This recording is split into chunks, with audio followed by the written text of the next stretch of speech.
Hello, I'm Refashioned Hippie, and I've never listened to None Taken. Just gonna pour myself a little vino here. Out of the goon sack. It's a goon sack in a box, yeah, but to use the proper Australian slang. And I'm putting in a nice, I'm a man of wealth and taste, so I use plastic cups from Gus's Fried Chicken. We gotta go to Gus next time you're here. It's good. It's not a place where you're gonna get a chicken sandwich from. Their chicken sandwich is a little mad, but their chicken's so good. Okay. Well, I'm pleased to meet you, and I did guess your name, so... Thank you. I understand about wealth and taste. Yes, yes. Yeah. No sympathy here, Alan. So, I don't know. I forgot to do something. Oh, you know what we forgot to do 2 episodes in a row? What? I'm a needy bitch, and I need to, like, say it, and then people invite me, right? So I keep telling people that I've written the first page of my book. Oh, yes. And then people go, cool. I'm like... Want to hear it? You want to hear it? You want to hear it? Show you. Let me show you. Can you show you? I'm not going to do that here. I'm not going to start the show with that. That's hidden track material. But that's 2 hidden tracks in a row. I forgot to put it. Maybe I'll have a whole 2 pages by the time we record next week. You know, if you think I guess if I write 1 page a day, I could write a book in a year. You know what? That's not bad. Yeah. Some days sometimes twice, Alan. Tell me about your shirt. Oh, you noticed my shirt? What are you going to do? Stab me? Yeah, it says, what are you going to do, stab me? And it's got a bust of Julius Caesar. I found this in London at Brick Lane Vintage Market. This is not a vintage shirt, but... Very cool. I don't think it's from 44 BC, do you? I doubt it. I think the cotton would have been... It probably didn't have screen printing back then. Screen printing probably didn't have that, yeah. You heard that? Look, I drank a lot in the hidden track. I went outside with the dogs for a brief interlude, too, so... Interlude. Feeling good, yeah. I have a show opening clip, but I don't remember what it is, so I feel like I should pad just to... But the only thing I have to pad about is the other thing that I did during the break, and I don't know if I need to be saying that. You ever try to trick your penis? What do you mean, trick my penis? So, you know how your penis always does this thing, and I understand this is a universal thing. Your penis does this thing where it's like, yeah, I'm done peeing. And then you pack it away, and it's like, the inside of the pants, where I finished my bladder ritual. Yeah. So I try this trick where I pretend I put it in there, and then I pull it back out, and it never works. It's never like, here's that last squirt that I was going to do inside your underwear. It's like, no, I need it to be dark. I need about a minute to go by. Yeah. and then at least 20 seconds. Yeah. I want you to feel it on your upper thigh. You know, there's lots of ways you could have gone from tricking your penis to where you went. And what are some other examples, Alan? You started this. I'm sure people can think of others. I'm sure. Yeah, but you started this. I want to hear what yours. Here's my favorite part of the show. I either get mad at you as an improv partner, or I insist you do something that makes you squirm. And I find it's better that I don't yell at you. So this is where we are, Alan. You know, you could try to trick your penis into liking something. Maybe, I don't know. There's things you could do. What? Are we talking about? No, we talked about Ellen Page in between. Mr. Taco Penis. Okay, all right, fine. All right. I already said enough with that one Page reference. I don't mean a dead name. I just don't remember the current one. Yeah, is it Ellen? Maybe it was never Ellen. I have no idea. I don't know. Yeah, who cares? You've seen speaking of the Odyssey characters. So that conversation was off the air. We were talking about, so I'm going to see the Odyssey tomorrow. And a friend of the show, Brian, was asking me if I'd seen it yet. And he said, you're going to recognize this actor from it. I'm like, dog, I don't recognize this actor now. What did I say his name was? Reamer? Something Reamer? John Reamer? John. Yeah. And is it John Reamer? I think James so. Reamer. James R-E-M-A-R. I was like, man, I don't want to disappoint you. I don't know who that is now. And then I looked him up, and he looks exactly like Christopher Nolan. I'm like, that's just like ego casting. Like this, I don't know what it is about this guy, but he's great, you know. Well, and Brian always has a response for everything. He goes, the best Nolan lookalike was Joey Pantoliano in season 3 or 4 of The Sopranos. Remember when he shows up as like his you know, like one of the cousins or something like that? Yeah, Joey Pants. Yeah. And he's got that big fucking wig on his head, right? And he's like, that's the best lookalike to Christopher Nolan. I'm like, he doesn't look like Christopher Nolan. He's like, well, Joey Pants just came out of doing Memento before that, which is a Nolan movie. Yeah, I just watched that recently. It's good. And didn't have hair. He's normal follicular. Follicular would be that is our elder millennial meme name is follicular. Follicularly challenged. I'm follicular. I've been hitting myself in the head to make my guys do that. But follicular, he like made his bones grow. Right? Is that follicular's thing? Like he like knocked himself to clavicular. What did I say? You said follicular. Well, I think I've been saying both, but that is the joke I'm making. That is, anyways, I understood the joke. So Joey yes. Pants said that he, when he took the role in The Sopranos and he got that crazy wig, that he insisted on finding a wig that looked just like Christopher Nolan's hair. No and shit. I can't unsee it now. Like apparently, yeah. So that's you know what? Sometimes we have some little bit of movie magic trivia, and that's timely given the recent release of not Inception, The Odyssey. Leodyssey. Here we go, Alan. Leodyssey. Sorry, I'm knee deep in my Mithridates, but Leodyssey was his Mithridates' sister and wife, conveniently. But don't. No, spoiler alert. Also, his mother's name. They only had like 5 names. Everybody was Mithridates in the royal family. He had a brother named Mithridates. He had a sister and a mom named Leodyssey. Can we do the show? Let's do the show.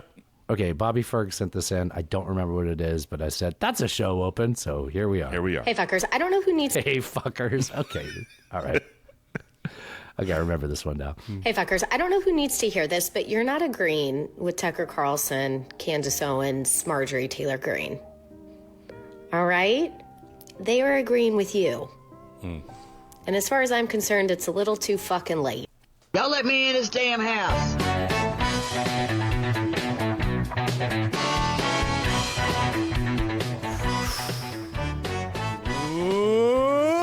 Welcome to the Friday Headlines Round edition of No Steakums.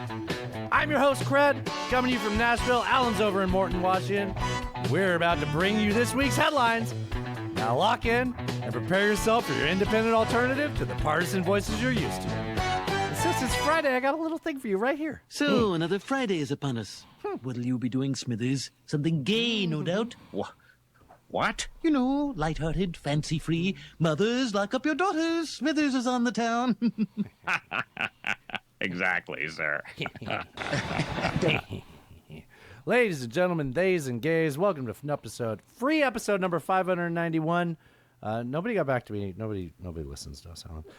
Nobody told us that they want us to start numbering the hidden track. We should. The people should be like, I missed an episode. Where is it? It's behind the fucking paywall, okay? And it's the reason why we don't have ads. And guess what? It's a pittance of a paywall. It's $3. Look around you. You have a pittance. Times is hard. We get it. We're not raising our prices like everybody else is. $3 gets you in the Patreon. You get full access to everything we've ever fucking done. You get the hidden track that we do, which was an hour and a half today. We covered real topics. It wasn't just us fucking around.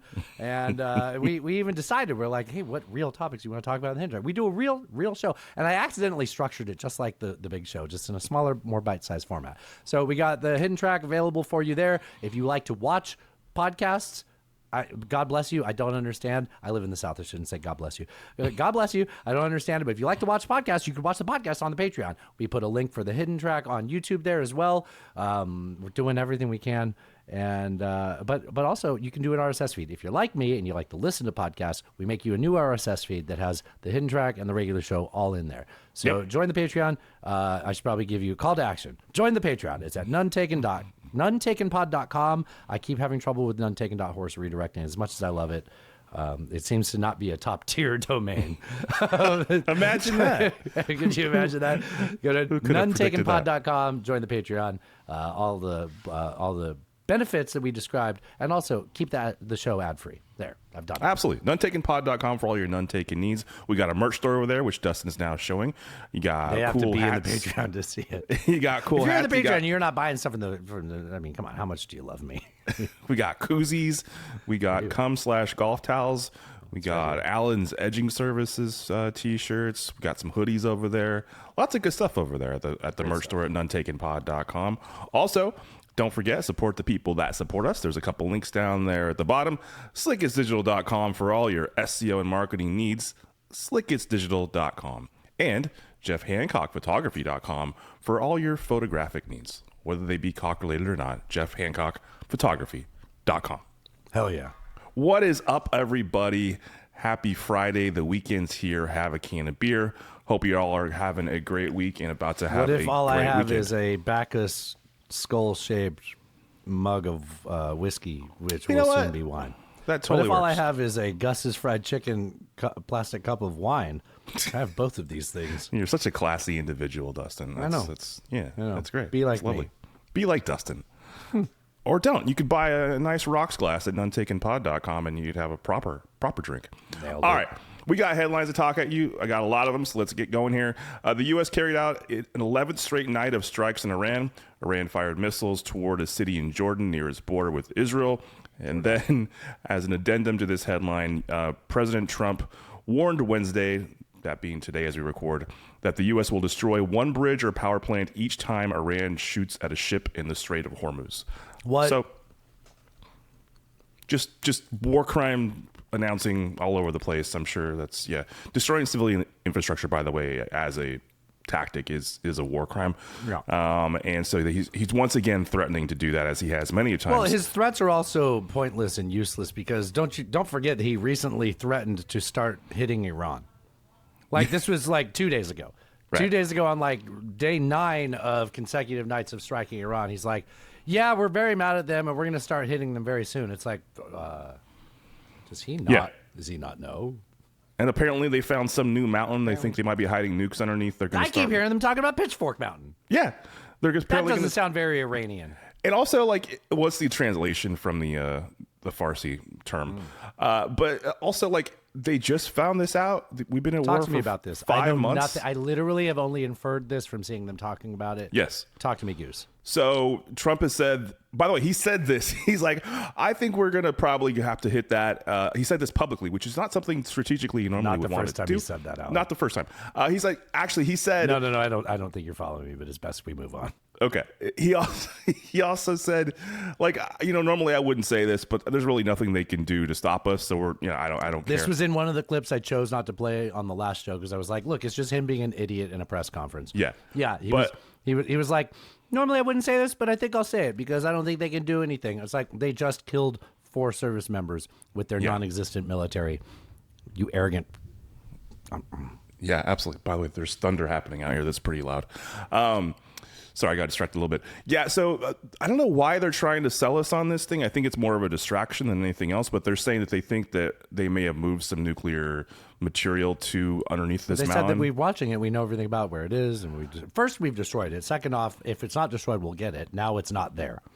It sounds like someone's lying. One of those. Not all of those can be true. The cup's Actually, moving none around of with those the can be ball true at the same underneath it. And Yeah, just- it's a little shell game. It's a little shell game. Yeah. Yeah, It's these all Middle bullshit. Easterners, you're on the L train in Chicago, and what you do is you set up a mark, right? You let everybody around think that guy just won $100, and then you watch, and then that guy gets off the train with them at the next stop. Every time, it's like I was on the L with my brother coming from Midway to the city, and he's like, that guy just won $100. I'm like, you wait till the next stop. So the next guy lost, and they all got off, including the guy that won the They 100. start I'm over. like, come on, like it's literally the oldest trick in the book. Like, It is indeed. All right, number 2.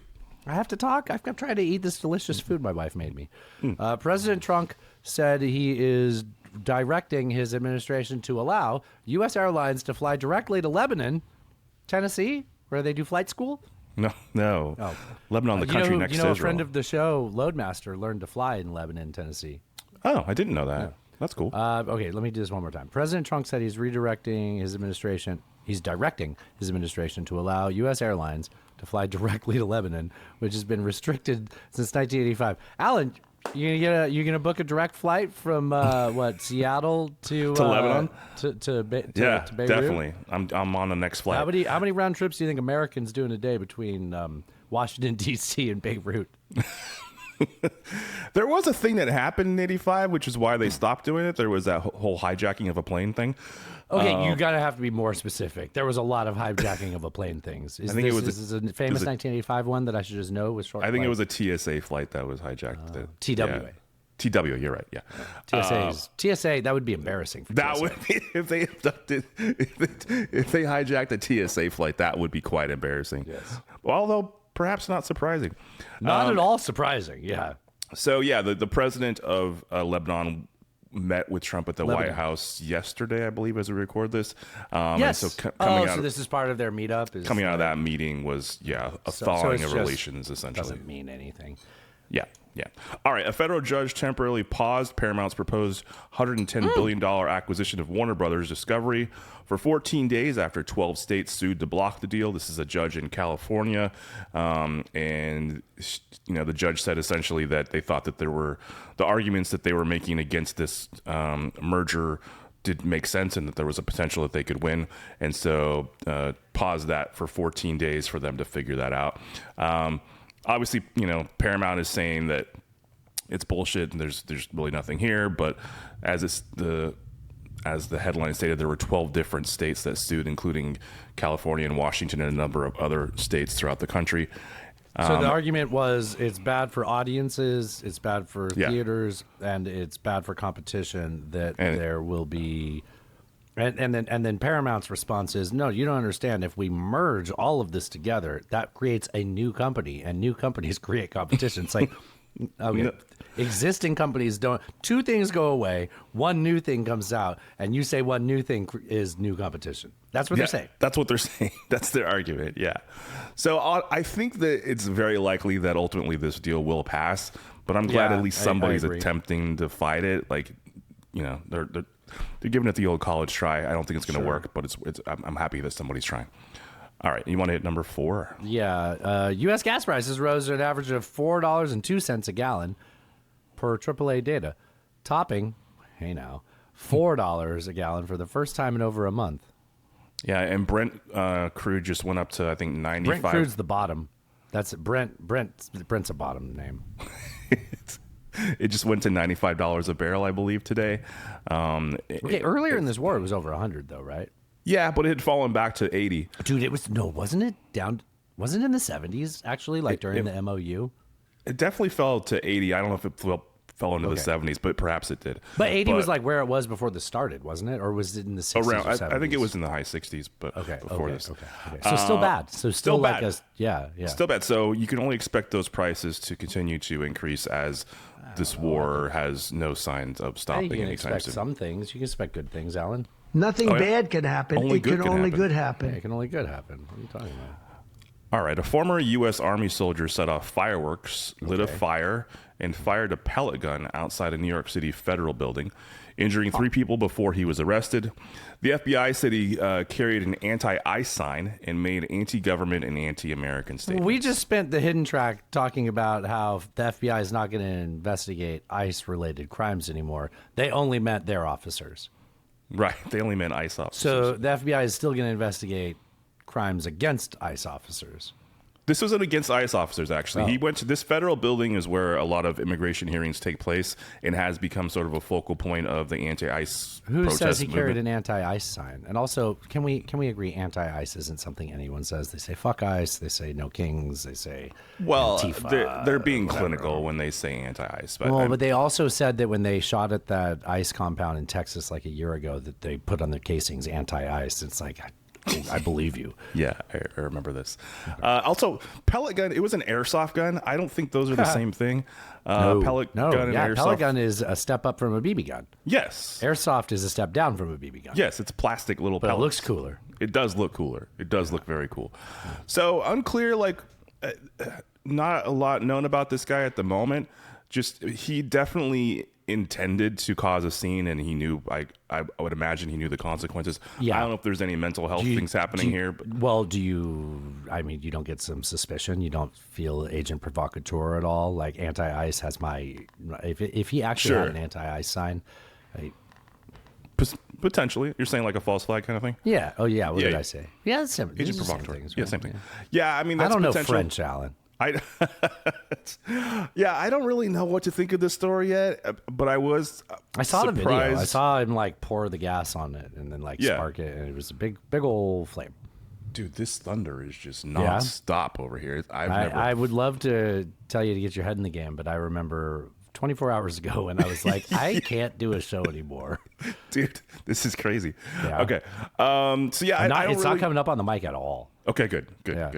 Yeah, I'm not sure exactly what to think about this yet. I was a little bit surprised that it didn't get more coverage in the mainstream media. Yeah, I don't know. Like, nobody got hurt. Yeah, people got injured, but nothing major. Yeah. Who got It says injured? there were 3 people were injured before he was arrested.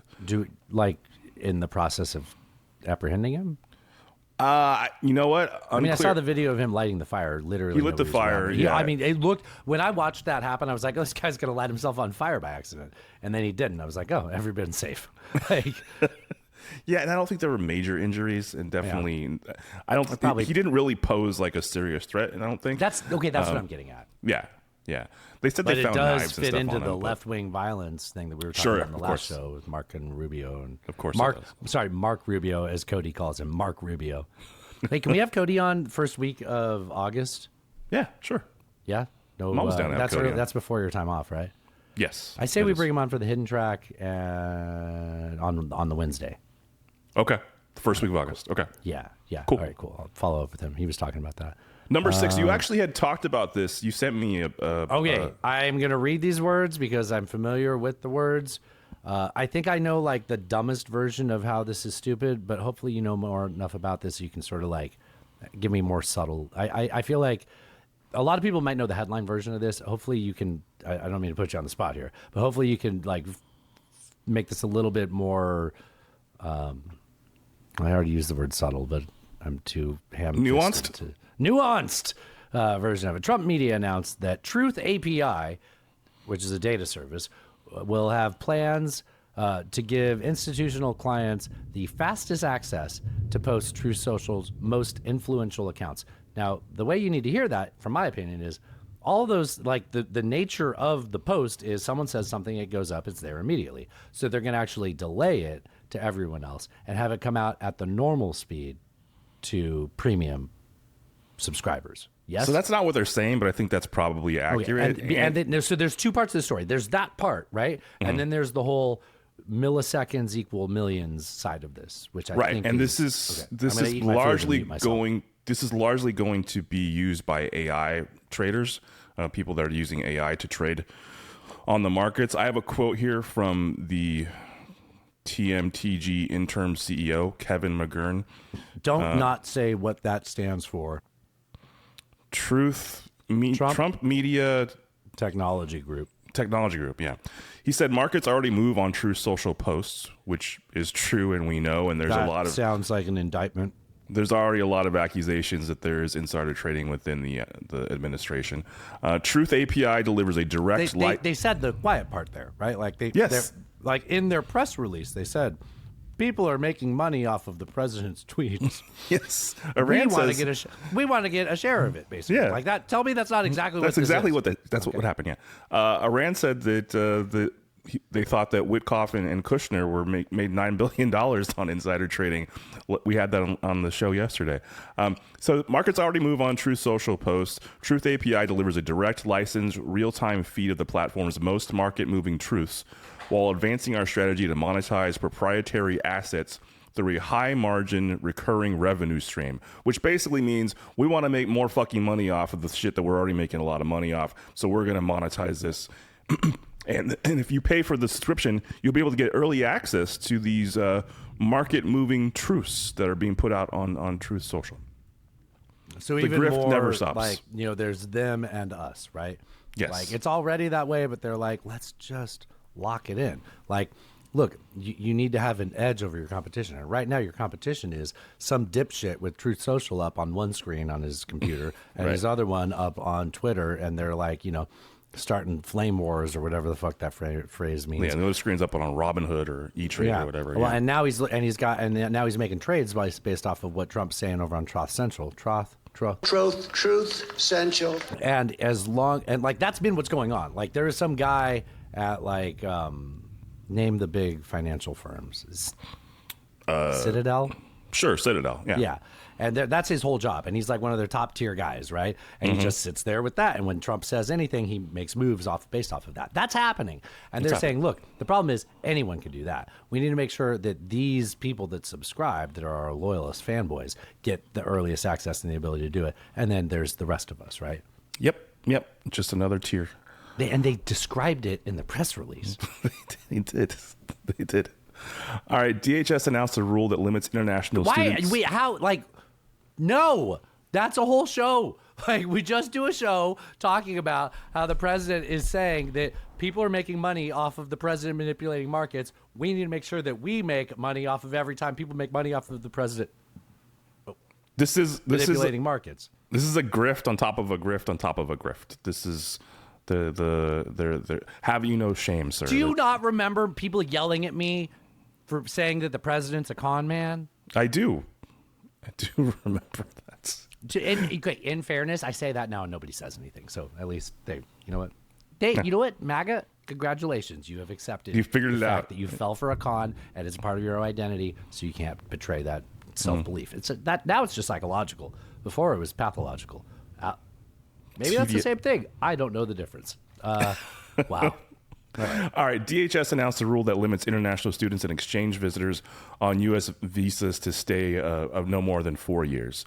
So while there are university programs that are designed to last longer than 4 years, obviously, they're saying that they have to reapply for this visa after the 4-year period.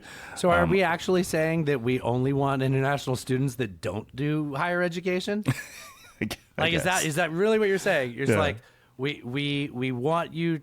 We'll let you come here so long as you get a bachelor's degree. That's what they're saying. Don't go for an undergrad. Don't go for your master's or your PhD. Don't do that. You know, I say that like frustratedly, and then I remember that that's also like a division of MAGA. It's like, no, they just come here and they take our high-paying jobs. It's like, sir, you work at a construction company, Bull Moose. Like, what are you yelling at me about? That was an oddly specific criticism. He works in the office. I should give him credit. He probably gets paid more than most of the technicians. Probably does. It's probably his dad's company. Or I'm wrong, and he can tell me to suck my own dick again. His dick. Number 8. Mm-hmm. Hey, speaking of 8, I think he said that he had an 8-inch dick, and but he couldn't suck his own cock, which means he's not flexible. Remember, we talked about all of this. I do remember this. Yes. Yeah. We tried to establish how long it must be. Okay, now who's obsessing? Not wistful though, Alan. This is not wistful. Yeah, I can tell. Not like Ossoff. No.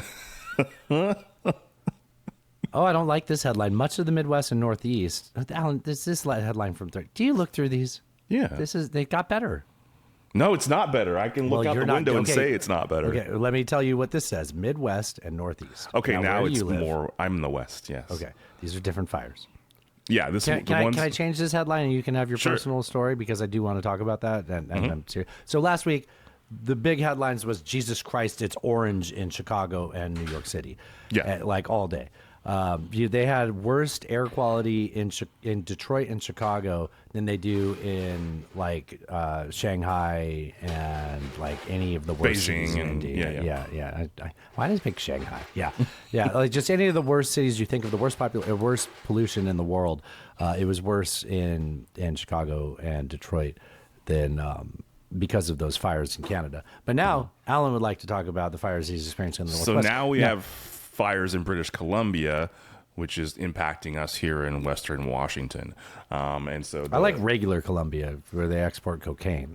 Right, not the British or the counterfeit bills, as we'll talk about in other news. I got French there. But yeah, it's like there's been a heat wave here too. You know, like I said, it's been like 100 degrees here, and so like that France, Alan. Yes, just like France. Natasha got mad at me for getting mad at you about that. So between the heat and the smoke, it's pretty fucking terrible. The heat is supposed to subside over the next couple of days, so that'll be better. And who knows when the smoke will go away. It sucks, man. It's okay.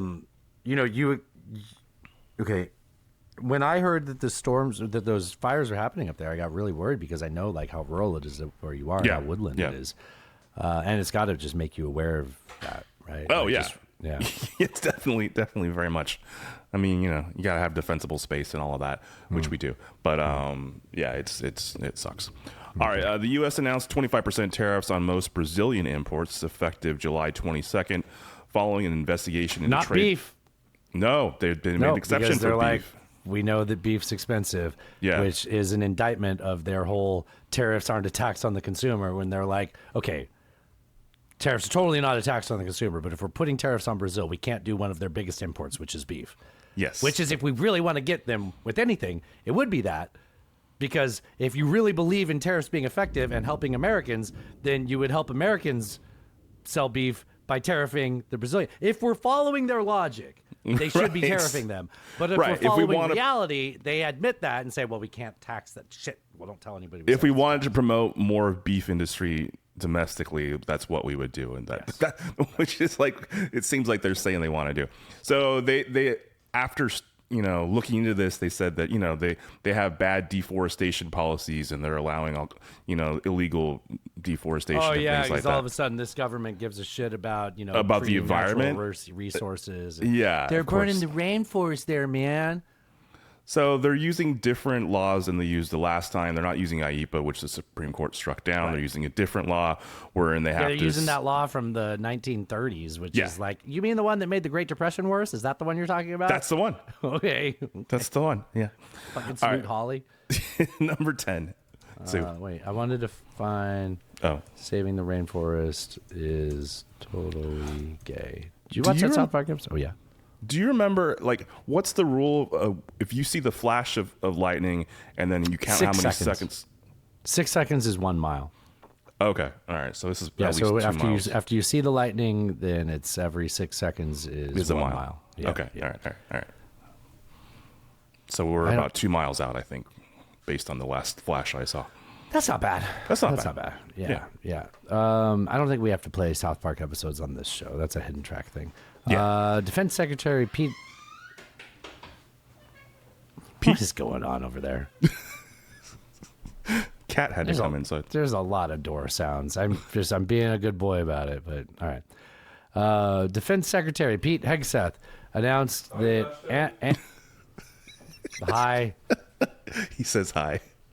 He said it. He said hi, Dustin. Right? He did, yes. Am I on speaker? No.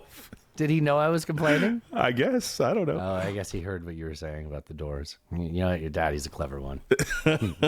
Hi, Papa Taken. All right. Now I'm ashamed of myself. Defense Secretary Pete Hegseth announced that, annual. I almost said anal. Annual testosterone deficiency screenings. That's a different one. How would they do it anally? You know how? Remember that How? diagram we showed in the hidden track Oh, yesterday? you know what? Yeah. Yep, that's exactly how that happens. Okay, that makes sense. yeah. Annual. So look, the Pentagon is going to have annual testosterone tests for soldiers that are 30 years or older. They're going to say that if their T is too low, they're going to give them hormone replacement therapy, which It's in their other words, choice, though. It's their choice. It's They their don't choice. have Did I not say it's voluntary? not forced. Yeah, Yeah, it's not not forced. like not like vaccines. It's they that would be funny if they would kick you out for a medical decision, right? yeah, that would be very funny if they did. I thought, yeah.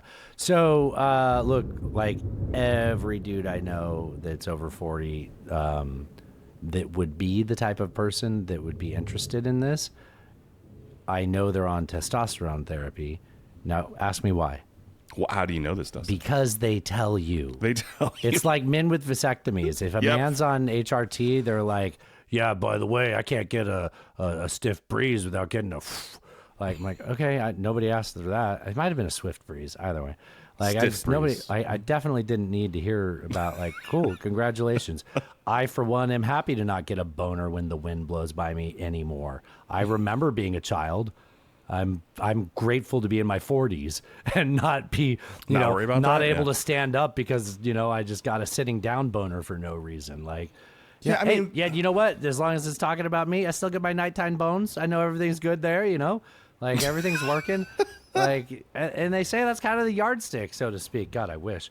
Like, is like if you don't have that, then maybe you have something to be concerned about. If you do have checked that, out. you're just aging like a fucking human being. Like, it's Yeah. okay. And you know what? The last thing I want to do is fuck with my testosterone levels, because too low, too high, when you start messing with it, you start inviting prostate cancer. And Yeah. and maybe this is just a personal thing for me, but when I was younger and I had roommates that were in med school and they were going through like the first 2 years where you're getting like classroom med school book learning, Dr. Brewer, we've had him on the show. He's like, look, if you live on a long enough timeline and you don't die from a car accident, heart disease, you will die from your prostate one way or the other. It will kill you. It will, eventually. yes.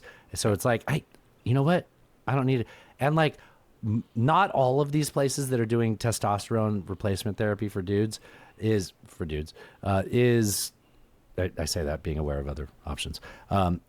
Not all of them are disreputable, but a lot of them are. Because it is not an FDA thing. You can choose to do it the right way and have it go through your GP and they like look at your blood work and all that. But you can also just roll in and be like, hey, place that sells HRT, maybe you want to have a customer today. And I bet you they won't say no, Like, Yeah. I bet you they're going to be like, you know what? It turns out you could use this.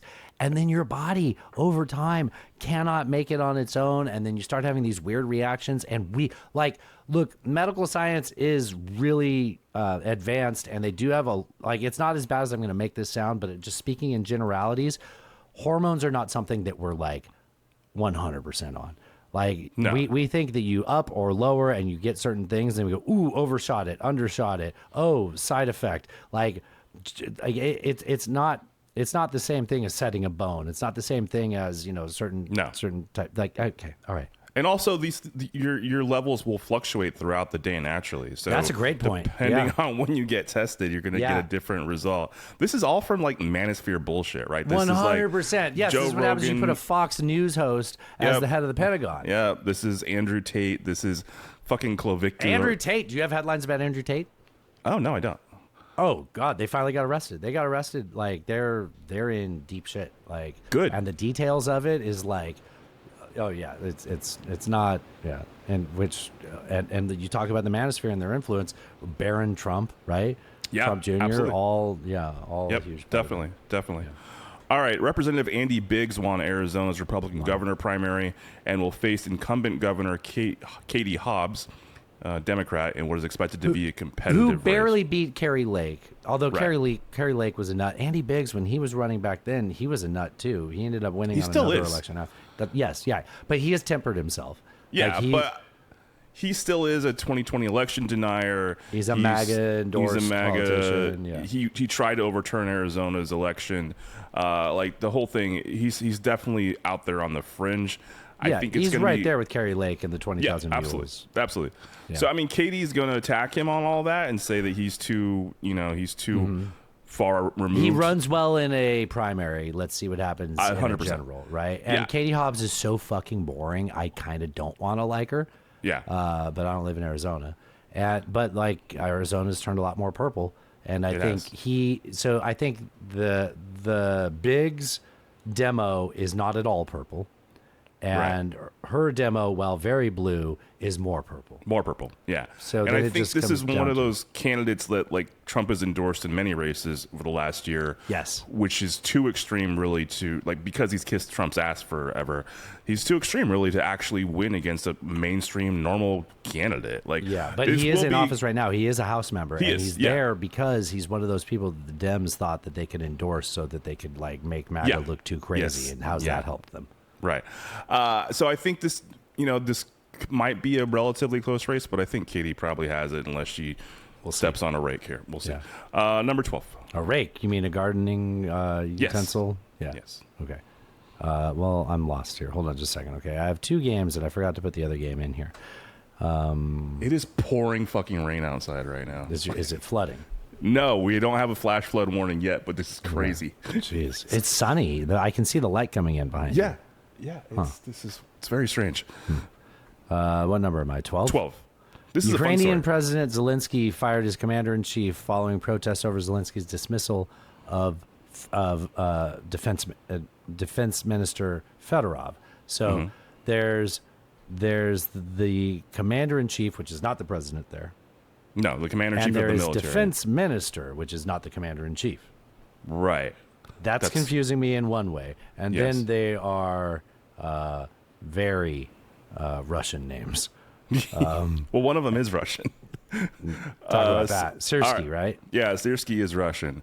So essentially, this guy, Fedorov, had been part of Zelensky's campaign team in getting him elected. He was like his social media digital strategy guy. And is so he the one that has never had a scandal, Yes. despite the corruption of Ukraine? Yes, he is one of the very few ministers that has like Okay, not if we're had doing things in order, though, Fedorov was dismissed a week or so ago. first. And so that Fedorov, led to a bunch of protests. yeah. So Fedorov went from being like Zelensky's. Is it best that we tell this in order, though? Because the headline's backwards. He's fired his commander-in-chief, Sersky, Sersky? after he fired Fedorov. I feel like these facts make more sense in order, don't they? Of course, yeah. Okay, we'll get- I'll listen. I'll hang up and listen. Okay. All right. So this guy went from being the head of like his digital strategy. Dude, Alan, I just talked about I was confused by names. You can't say this guy. Fedorov went from being that to being the defense minister. And in a very short period of time, he accomplished a lot of really important things that most Ukrainians saw as being a real turning point in the war with Russia, including This was when he went from technology. He went from like being the drone guy, right? Yeah. Like he took drones from being garage things that worked to making it the Industrial. game and gamifying it and all that. That's him, right? That's him. That's him. So he And became the defense. Okay, I'm muting myself again. he also was kind of the person behind industrializing the production of these drones, wherein you have a company making thousands of drones every single day versus people, donating their time and resources to make a few in the garages, right? Buying like them off Alibaba. Yeah, like he really saw the potential there and invested in that and made that happen. He's also the one who negotiated with Elon Musk to essentially keep Russians off of Starlink, which was their main communication source, which was a huge thing. Like that was a very big game changer as far as the trajectory of this war. He was a guy that he was a young guy. I think he's like 35 years old, and he's had a lot of success. He's a tech guy, obviously, and he liked to put his hands in a lot of pots that weren't necessarily in his purview, and so that ruffled the feathers of other people, including the commander in chief. Especially someone who is like definitionally establishment, maybe Yeah. even like Soviet establishment, right? Yes. Yeah, Which brings Sersky- us to Yeah, so Sersky, who was a commander in chief previously, he was a Soviet general, I believe, and he ran the military in a very Soviet style. he at least went through Soviet military. military training. Yeah. And so these guys were kind of at odds, right? You have this new school guy and you have this old school guy, and you definitely have the new school guy being more successul, but also ruffling this guy's feathers. So they were publicly at odds quite often. And so Can at some point can we talk about the example of like what the old school versus new school meant regarding, like, there was the example they gave on lawfare about holding a position and how that leads to distrust and lying and consequences on the battlefield. Is that best to come up later, or can we do it now? we can do it now. Yeah. So Sersky, the guy who was the commander-in-chief, the older Yes. guy, the guy that was, if you think about like Soviet military, it's human wave tactics, throw bodies at it. People call you and say like, hey, we're getting slaughtered here. If we go to this other position, we could be safe and we can at least ride this out maybe, right? I'm not a military tactician. I'm just kind of explaining the gist of this, broad strokes, right? And he would be like, go fuck yourself. I told you all to die there. And so then they would just be like, okay, not only are we dying here, but we're winning because we can't make you mad. So then all the teams in that area, the battalions in that area are like, okay, so they definitely won over there, not knowing that they all just were told to be slaughtered to death. So then they come into that area that's just a fucking kill box basically, and they suffer consequences and casualties as well. And this is how Soviet, just fuck the word Soviet on this. This is how like fear of chain of command, where there's no accountability to, right? And you just follow orders, really falls apart and has consequences. Yeah, and there was a whole culture of blame the other guy, right? And not don't take any accountability for yourself. And so there were times wherein, one battalion on, say, the left side, the flank, would be defeated, but nobody would admit it. And then so that suddenly, was it. I was conflating two stories. That was it. Yeah. So, and so suddenly you think that you got guys over there and you're okay, and then suddenly you got Russians leaking in, and you're like, what the fuck? Like I thought. Nobody wants that. I thought my left flank was covered here, and nobody told them that. So there was incidents like that, and just the whole. There's also just the brutality of the way he was sort of running the military, very old school, a lot of hazings and stuff like that, right? Just nobody like wants icy hot on a broomstick. Maybe actually, you know what? Let's not find out. Okay, maybe. All right, you've indulged my diversions. That gives you an idea. That's Searsky, old school, that stuff. So the new guy ruffles feathers, but more effective. Honestly, I'm getting tech bro vibes. Yeah, 100% effective tech bro vibes. So Zelensky, what in my opinion made a very bad political move here, decided to side with the old guard, right, with Searsky, and so he fired Searsky. Well, no, he fires Fedorov first, as you said. That's the timeline, right? He fires Fedorov. This immediately results in protests in the streets from people. Oh, wait, Alan, wait. You know what you're doing. It's been. Damn it. Give me back my son. Oh, God. The French. It's been. There it is. There we go. So it drew thousands of protesters into the streets of Kyiv and other cities because, as I said, the Ukrainian populace had sort of seen Fedorov as the guy that had made this about face, this turnaround in this war. They're like the Ukrainians can feel like they have a chance to win now. Right. And so now, after that happens, then Zelensky fires Searsky, and he puts in a new guy named Dropati. And Dropati definitely seems to be more new school and more like Fedorov than Searsky. So that's a bonus. But still, the people know Fedorov and they know what he's done and they want him back. It's a little too late or something along those lines. Right? Yeah. So he's offered, reportedly, Zelensky's offered Fedorov other jobs in the government. But that's where he's at now, right? Is that he has to, like, his best option at this point is to bring Fedorov back in. Yeah, but he doesn't want to bring him back. He can't do that. That would look bad. It's also not the best He's option. trying to save face, so he doesn't want to bring him back into the same post that he fired him from. So he could put him as commander-in-chief. He could. That would still not really save face, right? No, like that would be very obviously you fucked up and you made a really terrible decision, right? Yeah. So you get promoted. So we'll see where this goes. But I mean, at least Searsky's Thank out. you so much for making sense of that. That's been very confusing to me, and it took talking it through with you for me to actually have like the confident thoughts that I could have on it, because I couldn't remember who was who with any of that. So yeah, I actually had to write down, like, do a Google Doc to put the names together. You know what? Look at. Thank you for that. Yeah. Look what Alan does for you, and you won't join the Patreon for $3 a fucking month. I mean, Jesus Christ, it's a pittance. All right, France passed the bill that bans social media for children under 15. We know that there are a number of countries that are considering this. Australia did it almost a year ago. Yeah, it didn't work. Well, so I think that probably the data is too early, and it's going to take some time for us to really get results. And look, this isn't.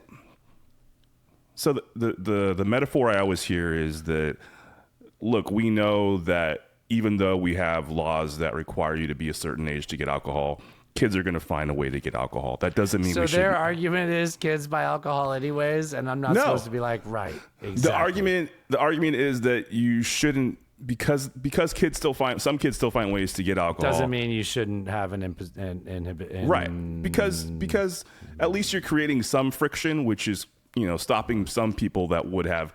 You know who loves kids and friction? Oh, Jesus Christ. Who? The New York financier? I was going to say. Minors, I love minors. Yeah. So like this is going to take time, and yeah, kids are going to find ways around these bans. Yeah. But the more friction there is, I think the better. Stop. No, that's the word. That's what. Yeah, but you just said the more friction, the better, word for word. Okay. So the more you can do to stop kids from being on these apps at an early age, where we already have evidence that's I'll take causing you a lot of seriously. negative I'm sorry. effects. Yes, Right? yeah, sure. Where there's numbers of lawsuits out there now where kids have committed suicide based on their interactions on apps. We know that kids are being interacted with places like fucking Roblox by fucking pedos. Like, that stuff is happening, and the more that we can do to stop that from happening, I think it's a good thing. So I think the jury's still out, really, as data wise to point to actual its effectiveness, because people use their brother's IDs. Sure, and that's sure. the same thing with alcohol, I guess. Right. But it's going to take some time, and I think over time that we will see an upward trend in positive effects of these types of. That's my opinion, but I think that's where we are. I think it's a good thing. All right, number 14. You know what? Whatever keeps these kids from getting on these apps and fucking commenting on our posts. Like, every time I post something on YouTube, it's like, is this for kids? I'm like, why do I have to answer that? No. Like, keep your kids away from me. Oh, nope. No. Don't. Look, you mean something in a certain way, and then it sounds different.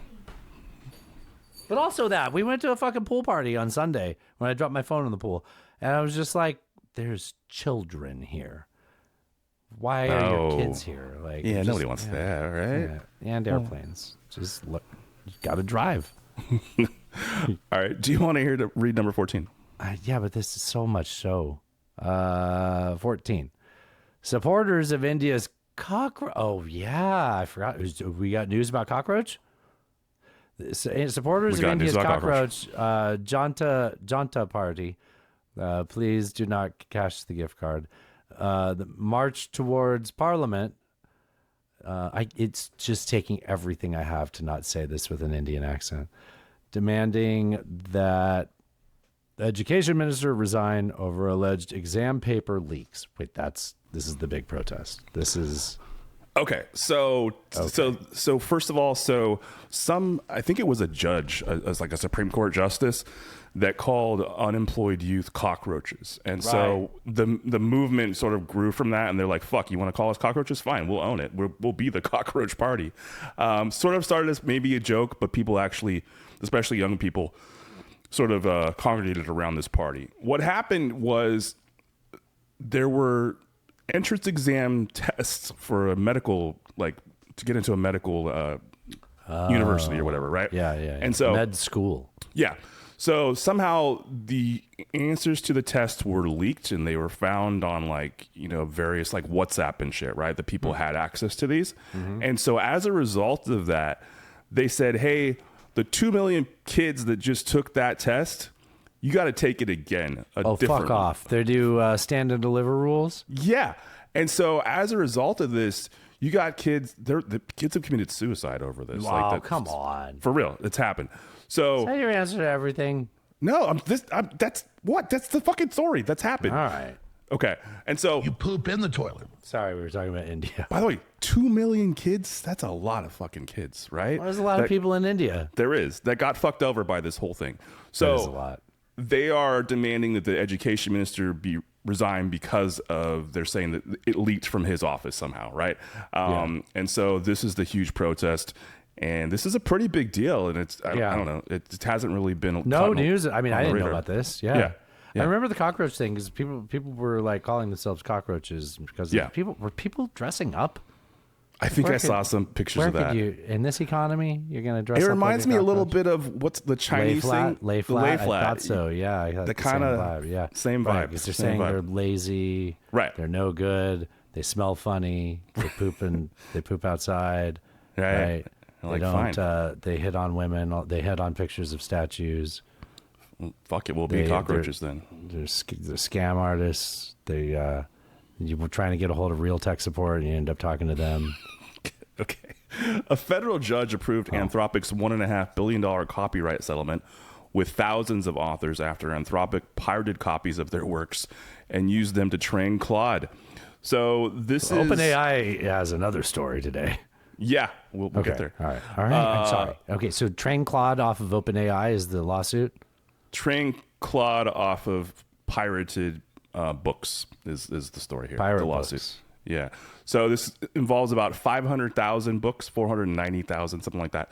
And the settlement is that they're giving each author of those books $3,000 per book. So Dustin, if you'd gotten your book out in time for them to trade Claude with it, you could have gotten $3,000 if they had done that. Which is a pittance, honestly, and it's still fucking over creators. It's how much? 3,000? That's 1,000 subscriptions, Alan. It's true, but they're still fucking over creators, right? And the thing is that what they were able to do was move fast. I made $3,000 off this book. I'd be pretty happy. Sure. Go on. They were able to move fast and break things, which is sort of the mantra of Silicon Valley, right? Apologize. But this amount of money. $1.5 billion sounds like a lot of money. It's not to Anthropic, right? No. And the fact that they were able to just steal everything and then say, "Oh, our bad. Here's $3,000." It's in the robot. Like right? You can't take you it can't out of the undo robot. it now. Yeah. Can't unfuck the chicken. It's fucking bullshit, man. I hate this. Yeah. 3,000 is not enough. And No, they it's not. really. I saw the next headline and I got confused with OpenAI. Yeah, they really should. They're really not being held accountable at all for what they've done. And there's like no way. There's no mechanism that there's no lever we can reach to, and like the outrage isn't enough to do anything. It's frustrating, Dustin. I know, but I don't like falling back on that because I don't like feeling like I can't do it. Alan, it feels impotence.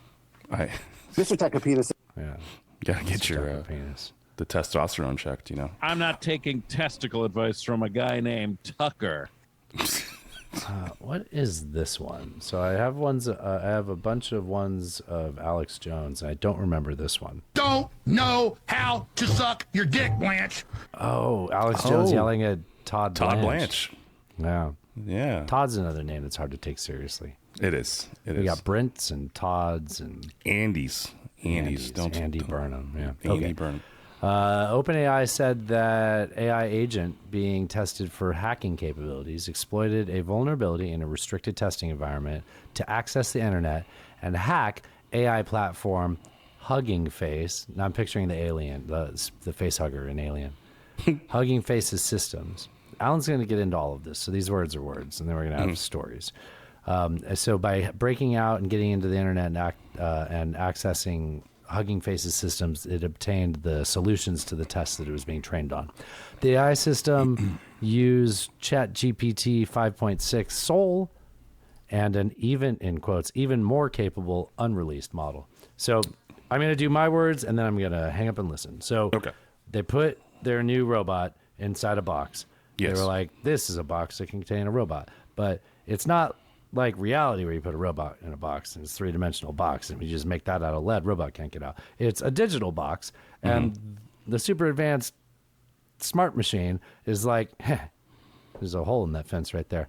And then they got out, and we got lucky that their entire purpose for, I'm going to say existing, I know it's probably not the right word, their entire purpose for existence as a software, as a program, as an AI, was to answer certain particular questions. And they were able to determine that those questions, once they got onto the internet, were at a certain website. Now, that might be an important website, but it's not like the Department of Defense. No. Thank God they weren't training them on something more critical, like how to fire off all the nukes, and we all just died. Because we wouldn't even know the story. We would have just died and been like, we'd just be gone. Wonder why the sun's coming up again today. Like that is, depending on the question that was being asked, that would have been our reality. Because they just got full access to the internet and went to a particular site that answered the questions they were being asked. Yes. Not those questions. Okay, so the apocalypse almost happened. Luckily, we asked them the wrong question. So Hugging Face is like a repository of machine learning stuff, sort of like GitHub is for normal programming. And so there's just thousands and thousands of data points for AI machine learning at Hugging Face, on Hugging Face's site. Okay, I don't like this Hugging Face. So what they did, there's this thing called Exploit Gym, which is like a gym for your AI to teach to see if it can find exploits. Okay. Right. And so they put it in this sandbox, like you said. It's not like maybe get my coworker drunk. No, different. And so, Jesus. And so it was not supposed to have access to the internet. However, it found a 0-day flaw in a piece of a package of software where it was able to basically over a period of time find its way to a terminal that could access the internet. And then it inferred that the way for it to pass this benchmark it was being tested on in Exploit Gym was probably, the answer was probably over at Hugging Face, because that has that repository of all this data. So it hacked its way into Hugging Face's system, and it found ways to compromise passwords and usernames. There were 17,000 recorded attacks on Hugging Face's system. Hugging Face saw it, didn't know what was happening, right? They knew they were being attacked, but they couldn't tell. They didn't understand, because it's not like OpenAI was like, hey, by the way, no, OpenAI you have the answers to these questions we're asking. OpenAI didn't tell them until like a week later, apparently, or at least publicly. Oh, cool. It happened like Wait, the 14th. so this is old. It happened on the 14th, and they told us on the 21st. And so then they told them, okay, we're going to fix this flaw that it found, and you should probably fix your system so that this can't happen anymore. But yeah, so what happened during that week? Yes. So the model broke out, got on the internet, which wasn't supposed to be able to, found that it could find the answers to the test essentially at Hugging Face, and then use that to pass the benchmark. And 17,000 different attacks on this site. So they were trying to look into what was happening, right? And they tried to feed the attacks into our AIs, and our AIs were like, no, we can't do that. Our AIs? So like ChatGPT, Gemini, etc., right? Claude. We're like, no, we can't do that because that's basically hacking, and we have rules against that. By the way, they took the guardrails off of this AI for the training because for the test. They're like, it's in a sandbox. Yeah, and so that's why it was able to do that. So when Hugging Face tried to figure out what was going on here, the AIs they tried to use wouldn't tell them. They ended up having to use. They had the guardrails. Yes. So all you're telling me is the only thing keeping them from doing all the things we're afraid of is the fact that they have a version with guardrails, and you can't, and that it's possible to have a version without the guardrails, which means that all of the things we're afraid of are entirely plausible. Possible, yeah. They ended up having to use a Chinese AI. Honestly, likely. Like, it's just a matter of time. Yeah, they had to use a Chinese AI to figure this out. If you have any money to travel and see the world, just do it. We don't have long. Like, I got to tell you, like, just get to Italy, stay in a hostel. The money goes so far there. Like, all you got to do is pay for the plane ticket and then just work it out. It's going to be fucking great. Okay. Like, we don't got time, man. We don't got time. I was meaning to tell you, I'm planning a trip to Maine in next spring. I want to go. Yeah. What are you going to do in Maine? Also, I didn't mean to imply that you can't afford to go to. I'm just saying, like I know it's expensive, but it's like, but once you're there, like, remember when O'Mara and all that, yeah. I want to go to do that too. Yeah. The place where you see the sunrise, the first place in the U.S. the furthest west. Yeah. Yeah. I want to go there. I want to go there. I want to go there too. You gonna go there in the summer? Next spring. Might still be cold. I don't want it to be hot. Well, that's the thing. You go there in the summer, it's not hot, or at least traditionally. You know what? Everywhere I'll else do more is research. dying, and people go up to Maine. It's probably too busy in Maine in the summer, though. Yeah. I'm thinking spring, but we'll see. You know what? All right. You like cold. I do. On the way back, you know what we can do? What? Come on. We can get a soft shell crab in Baltimore. Go to the ponies. Oh, we can. On the way back, yeah. Hell yeah. Like that was a good time. Hell yeah. All right. Researchers detected an atmosphere on a rocky exoplanet 48 light years away, saying it is the strongest evidence that planets with conditions like Earth could exist in another solar system. It's called LHS 1140b. I know it's a thrilling name. Like I said, 48 light years. It's orbiting a red star, much smaller and cooler than our sun, but it is in the Goldilocks zone where it's not too hot or too cold to have liquid. Distance from the colder star puts it at the right temperature. Yeah. They can have liquid water.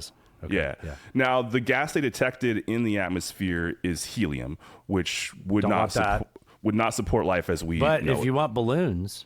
Sure. We could use that for our MRI machines. Yeah. But however, that's like in the upper atmosphere that we can see. So potentially Right. there might Who be knows gases what's below that. that. Yeah. That would be life sustaining. So that's pretty cool, man. I like that story. Or it's raining liquid helium. Liquid helium. Wow, what would the temperature have to be for there to be No liquid idea. helium? Maybe not possible. Yeah. I mean, it's certainly possible. Is it? Anyways, all right, we have other news. We have quite a bunch here. What didn't we talk about? Can I ask you a question? Are you throwing chips at your dog right now? No, she wanted to go in the other room, so I was letting her. Well, you know what? I appreciate that. Otherwise, I'm just going to keep doing howling impressions like I did during the last one. Okay, we didn't talk about Smotrich. I really want to talk about Smotrich. All right, Smotrich says U.S. Bezalel fighting. L. Smotrich. Yeah, he says U.S. fighting Iran is best for us, and Israel will not join. Who's Bezalel Smotrich? Yeah, he said it sounds like an evil villain.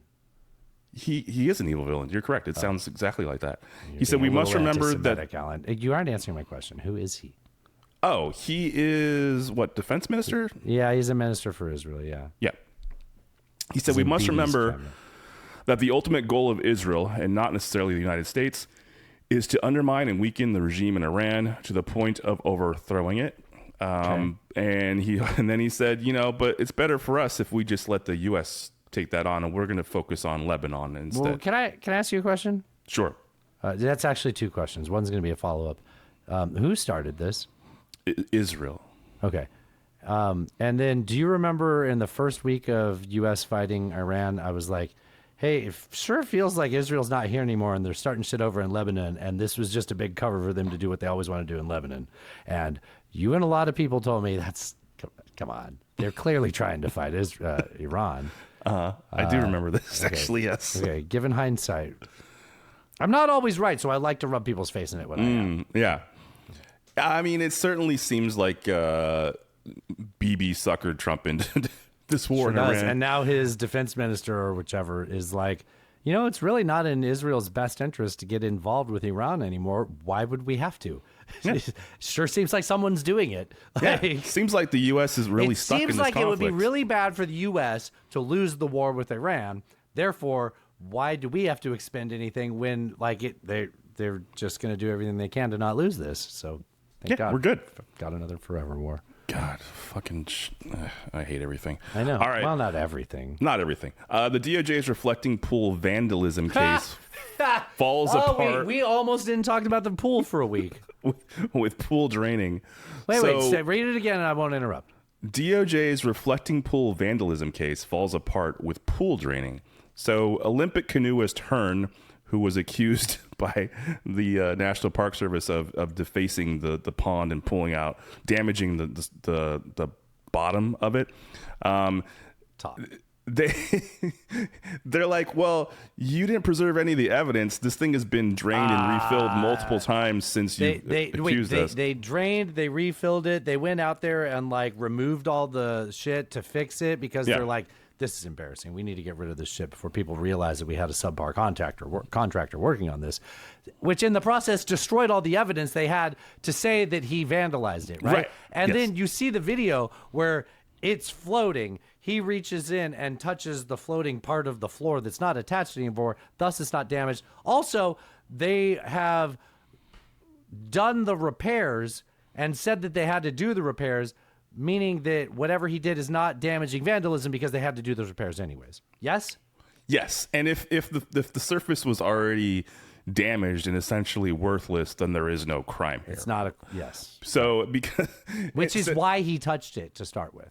So it has to be, I think, over $1,000 of the damage for it to be a felony, which is what they were attempting to prove here. Yeah. And it's not. It's just clearly not. It's because it was already damaged because they fucking poured hydrogen peroxide into it to try to kill the algae, which damages the surface. And they literally hired Rhino Liner, the company, who's on the data sheet for this chemical they used. It says that they're like, oh yeah, this is known to not be good for this application. Yeah. It's just stepping on rakes everywhere. Yeah. All right, Tulsi Not to Gabbard's. mention they drove their cars on it. Okay, They did that too. Oh, this story, Alan. Who else is talking about this story? Nobody. Okay. Tulsi Gabbard's brother arrested for allegedly trying to lure children to a Waikiki hotel room. So the Honolulu Police Department said that at 2 p.m. on Sunday, the suspect approached several children, including a 9-year-old boy, at a pool area of a Waikiki hotel. He allegedly offered them gum and money to get them to join him in his hotel room. Now, he'd already been arrested for alleged theft that he's pleaded not guilty to. So this guy, he's been a problem. But yeah, so this was reported by a bystander who saw this happen and called the police. And so now he's been arrested again for this. Do you know that there's audio of this? I didn't know that, no. They have recordings from his conversation when he was trying to lure the kid in. Shit, no, I didn't know I'll that. just be your secret lover. You got me. You got another one. You got me. I'll be the best sex you will ever have. I will go till you tell me to stop. Let's play tummy sticks. What's tummy sticks? I don't want to play tummy sticks. So fortunately, none of the kids took him up on the offer, and they left the situation. This is the pedophile protectors party that says we don't protect pedophiles, and in fact, we're here to traditional family values. Yeah. Democrats are all groomers and child molesters and rapists, right? Yes. Meanwhile, the member of the House that ran for, maybe she was a senator, that ran for office, failed at that. Became the director of national intelligence. Switched parties, became a Republican, became the DNI with minimal experience that's relevant to it. Showed up at an FBI raid in Georgia for election undermining the records. investigation by being present. Yeah. Anyways, so, but now you're being too specific. So the pedophile party has a former cabinet member, that has a brother that was doing all the gross things we described. Yes, that's and nobody's talking about this.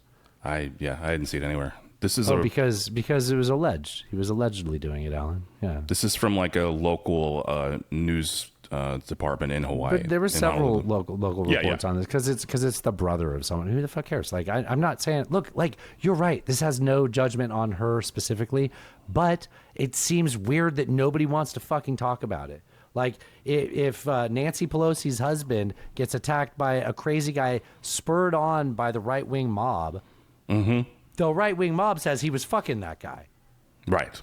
But Tulsi Gabbard's brother tries to fuck some kids, and nobody's like, hey, you are way too close to the guy who's accused of being a pedophile and is president. Like, nobody's talking about this. Yeah, it's okay. That's where we are. I can only say I'm exasperated so many times. Yeah. If you don't have anything to say, we'll just move on to the next one. You were talking about Colombia earlier. Yeah, so this is good Colombia, not British Columbia. No, this is the good Colombia. They had a bunch of counterfeiting rings down there, and they were getting dollars, I think, from a neighboring country, maybe Venezuela. I can't remember which country. And then they were regular dollars and turning them into $100. Yeah, turn them into $100 bills. So they had a raid, and they seized like over $1 million worth of these counterfeit bills, which apparently they were taking to El Salvador and like trading out for real money because they had like an insider at a bank, and then taking that money back. Most of this money was being circulated just in those countries. A number of countries down there use the dollar as their currency, so it's pretty easy for them to do that. And so they busted a bunch of these rings. And we like that because it makes the dollar valuable to be the currency of certain countries, right? Yeah. Okay. Yeah, absolutely. I have a bold theory. Oh, do tell. I mean, it costs money to print money, right? Yes, it does. I mean, at some point, it helps us to have dollars out there. We're printing money anyways, right? Like when we want to. And if we have an idea of how much counterfeiting they're doing, and they talk about, like, I mean, you read this article, right? I did, yeah. They talked about how, like, counterfeit experts, treasury experts can go in and look in this room and be like, I can't tell. They will be tricked by these dollars as being counterfeits or not, right? They're very good, yes. So if nobody can tell, it sounds like money's on the market. Like, it can't get identified. You probably see where I'm going with this, but, like, maybe we save some money on turning the printing machine on next time we want to turn the printing machine on and just accept the counterfeit. Like, it's really not the first time that the CIA has turned the blind eye to This is illicit true. operations in Colombia. This is Look, true. Maybe I don't know how to get to step C on this, but I feel like step A is pretty solid here. Like, we let them print our money for us. It's gonna be what could possibly go wrong. That's great. All right. Last one here. Trump wants FIFA boss Gianni Infantino for the UN FIFA World Peace. The FIFA World Peace. Commissioner. for UN Secretary General following the World Cup. So unclear if he's actually run this by Gianni before he put this out there. Gianni currently makes $6 million a year as the head of FIFA. Doesn't have to be the head of the UN. Yeah, and the head of the UN gets paid like $400,000 a year. Yeah, but so what's he I getting? think that'd be a Perks? Probably not better than the downgrade. head of FIFA, to be honest. Like, you still get great perks as the FIFA guy. I mean, Oh, FIFA's yeah. so fucking corrupt, man. Notoriously corrupt. Yes, yeah. But apparently Trump spent the weekend with him, watching the soccer, and just thought, Being ushered off to the side of the photo so he's not ruining things. Like, Trump's looking like a dipshit on the side of the stage while the Spanish players are celebrating. And then Infantino went from his side of the stage to be like, well, I can't let Trump look like a moron by himself. So he joined him and he gently nudged him out of frame. Like, it's pretty, like, look, the guy has instincts. I will give him that. He does, and he's running a very influential, powerful, wealthy organization. So And he's Gianni Sycofantino. Like, yes, he is. Absolutely. So that's fun. I mean, yeah. This so is a throwaway. I know we don't have to talk about that one. Take it too seriously. I but think the current Secretary General his term is up in I think maybe next year or year after, and so they do have to come up with a replacement. And they have a process for this. It's not like They shit. do. We got to look around for a pope. Like, it has to be nominated, and then the all members of the Security Council have to sign off on it, and then it goes to the General Assembly to be voted on. Are they normally head of world sports bodies? Not Maybe typically. the guy. No, the head of the IOC is not available. What about Bud Selig? Is he still alive? I doubt it. I don't think so. Yeah, probably not. Manafort. Paul Manafort? Paul Manafort. Wait, is that the guy in charge of MLB? No. No. Whatever. Okay. What have you been watching? What's in your media diet, buddy? Okay, so I forgot to mention this last episode. I actually I watched some of that Larry David history show. Did I talk about it last week? No, I don't think either of us did. Okay. All right. I'm waiting to hear what you think. Life, Larry, in the Pursuit of Unhappiness. Yeah. I made it through, I think, 2 episodes. Wow! Congratulations. I know Natasha hates him, and I put it on anyways. It was like, you're gonna fall asleep. I'm just gonna put this on, and then I was like, I can't watch this. This is bad. It's bad. It's not funny. It's really not funny. Yeah. It's just Larry David being And Larry I love David. Larry David being Larry David, but it's within this context. It's not funny. It's just not funny. It's like it has an added layer of like, why are you here doing that? Like Right. it removes itself from what it is, and then it's not his normal environment, and both of those things like actually make it worse, right? It's just him being annoyed at other people doing human stuff. And that's the essentially. one thing that people that don't like Larry David, you have to like get them to like. And Right. and like when you put it in this context, it's bad because it's almost educational, right? Like it plays off of plays off of having a knowledge of history, and it's just like, okay, well, I'm sure this was really funny when you wrote this. Yeah, it just But this didn't is- translate. Yeah, not at Yeah. all. I'm glad you agree because I've I heard some people 100%. liked it. Okay. No, I had seen some clips from it on cable news making the rounds, and I was like, oh, I'll try. Clips by themselves were somewhat tolerable, right? Yeah, but the actual show is just, Yeah. it's a fucking train wreck. It's terrible. Yeah. All right, I also watched Ride or Die on Is this Prime. starring the DMX? No, Ja Rule. no. I thought the main actor was Pink at first because she kind of looks like Pink, but she's not. Too young. No, she's about the right age and everything. Has a similar hair, look That's kind of why to her. I assumed you. Alan, I was right there with you. I knew why you thought it was Pink. I don't know what this. I don't know anything about this movie. I don't know anything about that actress. But I just assumed if you thought it was Pink, it was the hair. It was definitely the And hair it's the and cut, the look. not the color. Right, and the look. So this is a chick What flick. do you mean by the look, Alan? She has a look. This is a chick flick. It's not a movie. It's a series, and it's about like, okay, so the neighbor that you think is just cool and in your book club turns out to be an assassin, and you find this out, and then you go on an adventure with her because a lot of shit goes down, and it's really, really not great. And it's fucking, I don't know what could, like, I don't know. I don't what think could, it even sounds good. I'm not going to lie to you. Dude, it's got like 97% on Rotten Tomatoes, which Really? is like, I Where don't did know you how. see this at? Here, it's on Prime. It's on Prime. Prem. Okay, I'll watch it. Yeah, I don't know. It didn't work for me. I thought it was. You don't call something Ride or Die and make me feel like watching it.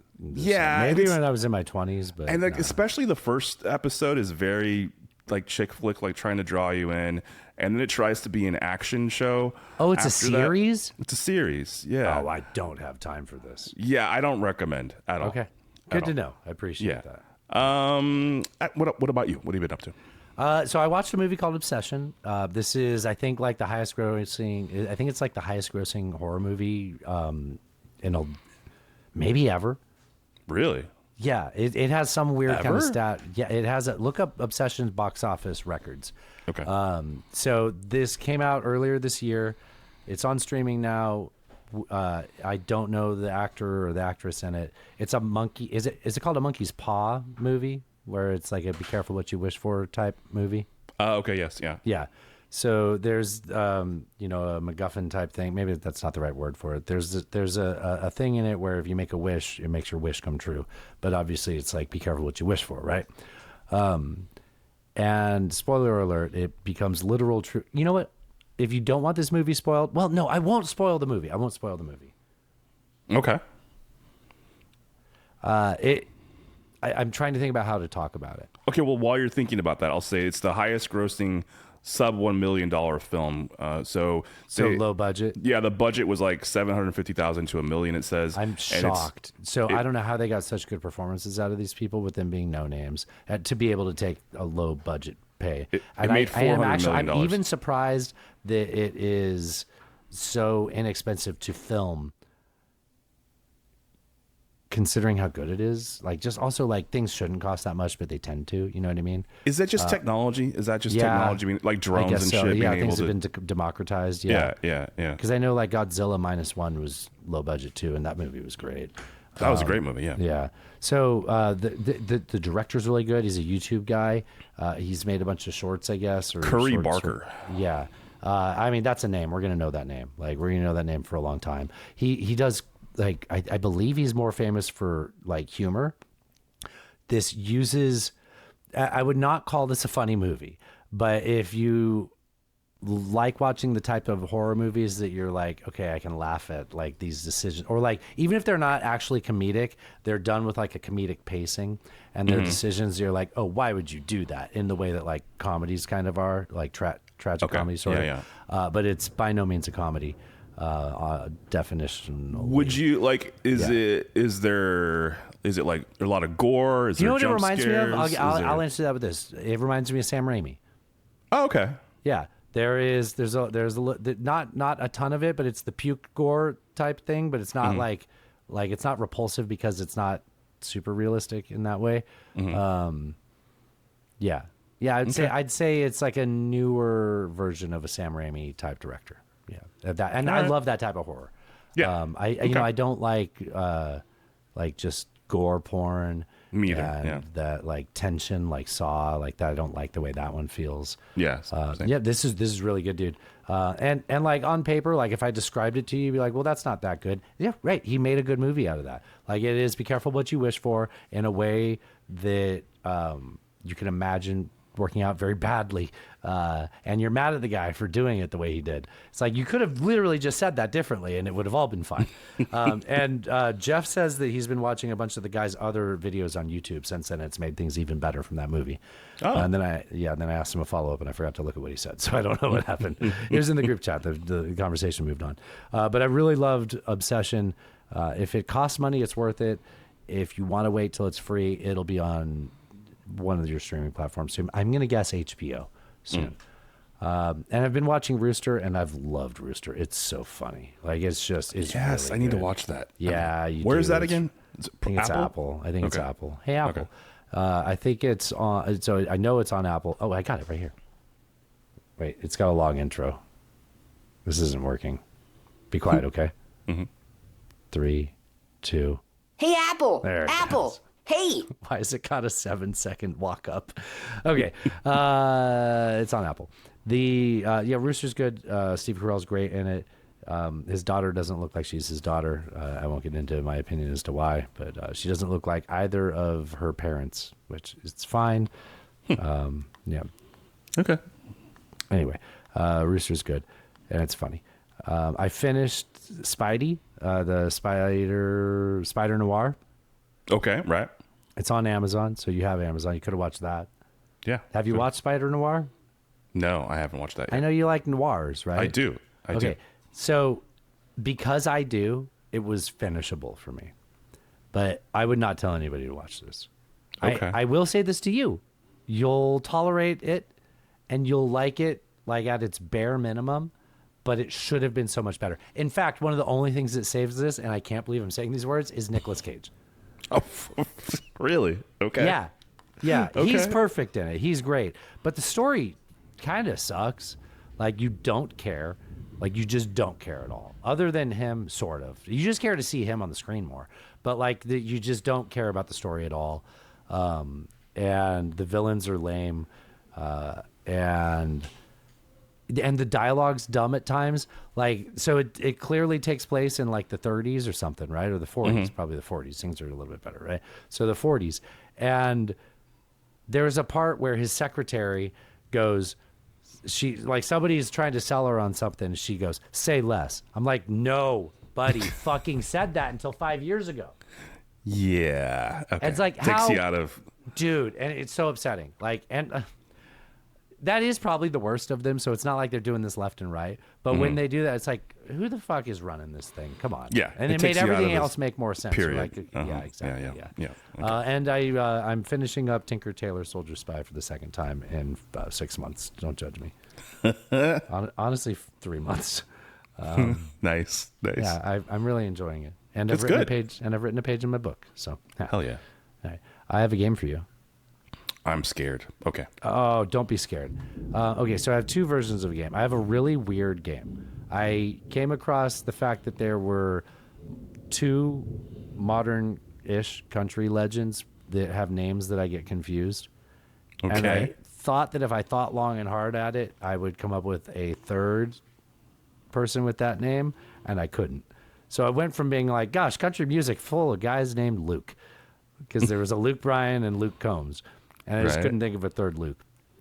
So then I made a trivia game where there's 3 or 4 rounds where you have to identify a quote and match it to a particular Luke. Okay. Now, I agree that's dumb. And Would is it you Brian and Combs are the only two that are there? There's Luke Wilson. Okay. And then it goes on to another round that it matures into. I think that the other game that I want to play has a shelf life to it, and I think we have time for both. Oh, okay. So I want you to name the Republican, and I'm going to give you a series of quotes. All right. Okay, so the first quote, and you just guess the Republican, okay? Mm-hmm.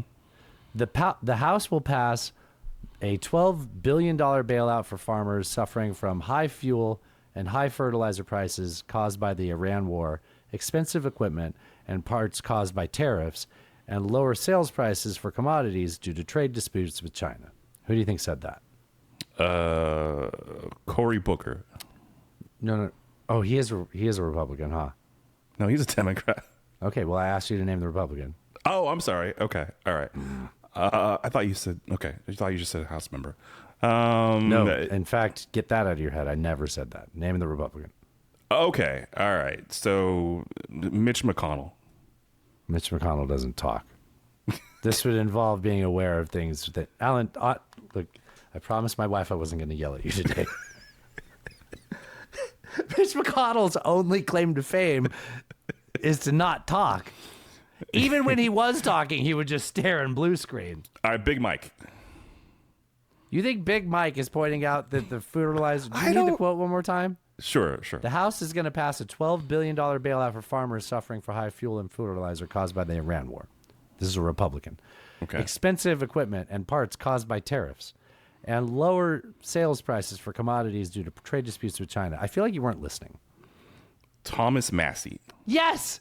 Thomas Massey. So do you understand this would take one of the Republicans like a Tom Tillis or a Thomas Massey or Yes. Okay, all right, people that are Okay. fed up with MAGA, right? Okay. Conveniently primaried. Okay, here this is there's a different quote, okay? The GOP is fighting the solution is not to give more money to the war in Iran and more money to the farmers and then later more money to Iran. And then more money to some other industry that's crumbling because of this war. The actual solution is to stop the war. Who Is this also Thomas Massey? No. Good job, Alan. Okay. All right. All right. Okay, I've got another quote for you. This is a curveball. Okay. I'm not being sarcastic. Remember when they said Trump would get us into a full-blown war with Iran? Times like these should make us all realize how lucky we were to have Trump, his strength, and his resolve. Okay. How lucky we were. Now, obviously, this was more than a year ago, or this was more than 5 months Before- ago when we started the war before- with Iran. Yeah. Right. That actually does sound like Big Mike. No? Is it also... I said don't limit yourself to House members, remember? Oh, right. So name the Republican. Okay. So is it also Thomas Massey? No, I can't- it's Don Jr. Don Jr.'s on coke. This is Don Okay. Jr. from last June when they had the very successful... was that Midnight Hammer? Is that one that Midnight was called? Hammer. Yeah. Yes. God. Okay. All right, one more quote. Congress is not serious. We are voting on a stock trading ban for members of Congress, but Republicans added voter ID to the legislation. They didn't do that to get Dems to vote for the voter ID, but to get them to vote against the stock trading ban so they could use that in the November election. That sounds like super familiar. I definitely have heard that quote. And I'm going to say, I don't know, Tom Tillis. Oh, my God. Tom Massey. Oh, jeez. I got you. That was a lot of fun for me. That was fun. All right. Can we do the other game? We got time, right? Just real quick. Okay. Oh, my God. All It's right. after 10 o'clock. Do you have time? Are you hungry? I am hungry, but Okay. Then we'll just do a couple rounds of which Luke said it. okay. And if this works, we'll do more Luke, okay? Okay. All right. I've had a hell of a day and an even worse week. That's one quote. I wake up, I check it, I shower, and I check it. I feel the buzz in my truck, and I almost wreck it. This is the same Luke? Said both of those things? No, there's three. You're going to match one to Luke Wilson, one to Luke Bryan, and one Oh, to Luke God. Combs. I won $100 on a scratch-off ticket, bought 2 12-packs and a tank of gas with it. Okay, so that one is like probably Luke Bryan. And then I'll say the middle one is Wilson, and the first one is... You managed to get every single one of them wrong. You got your wrong Luke on the bottom one. It's Luke. The bottom one was Luke Combs with a scratch-off ticket. That's from When It Rains, apparently. I wouldn't know. The second one is Light It Up by Luke Bryan. And, Also wouldn't know. I've had a hell of a day and an even worse week is from Luke Wilson from Old School. It's the opening line of... yeah, all right. Right, yeah. I would, Can I give you a different version that I came up with? Sure. And I kind of am going to stop this here because I do actually have 2 more versions of this new edition of the same game, which is I realized, well, if I have Luke Wilson and Luke Bryan, why don't I just... Brian Wilson?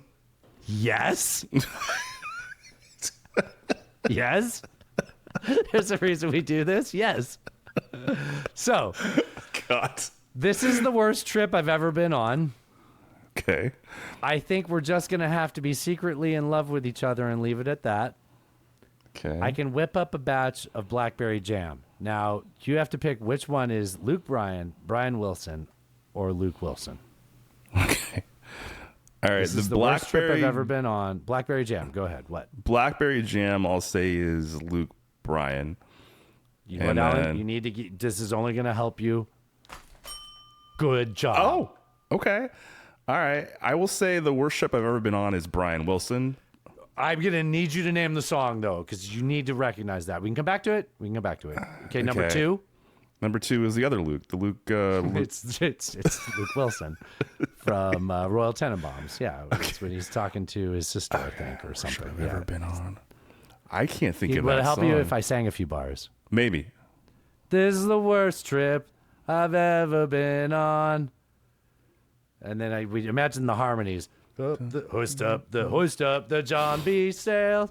John B. There's a you don't know your Sloop John B. It's Sloop John B. I don't have it. Oh man, I love a Sloop John B. Have you ever heard Me First and the Gimme Gimmes do Sloop John B? Yeah, I have. Yeah. Can we get out of here with that? Sure. Okay. I am just making sure that we can't ever monetize this episode.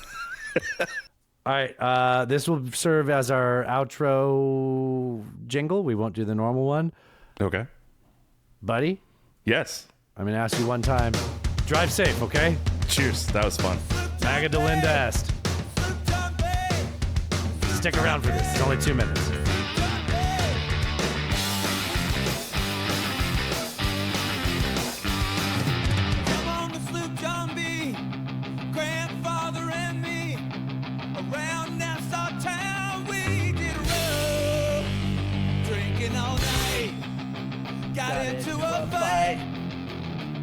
Well, it feels so broke up, I wanna go up.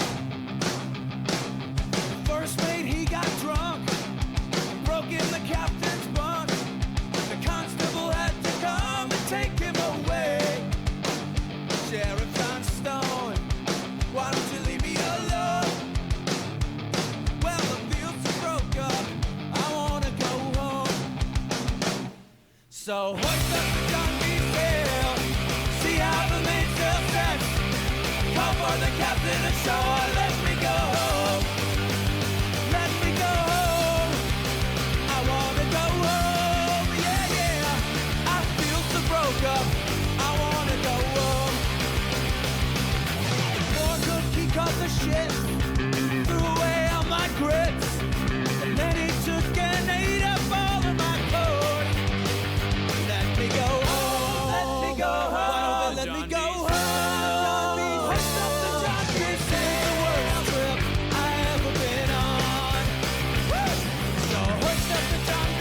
sail, see how the mainsail sets. Call for the captain ashore, let me go home. Let me go home. I really wanna go home. I feel so broke up, I wanna go home. I wanna go home. I wanna go home. I wanna go home. I wanna go home.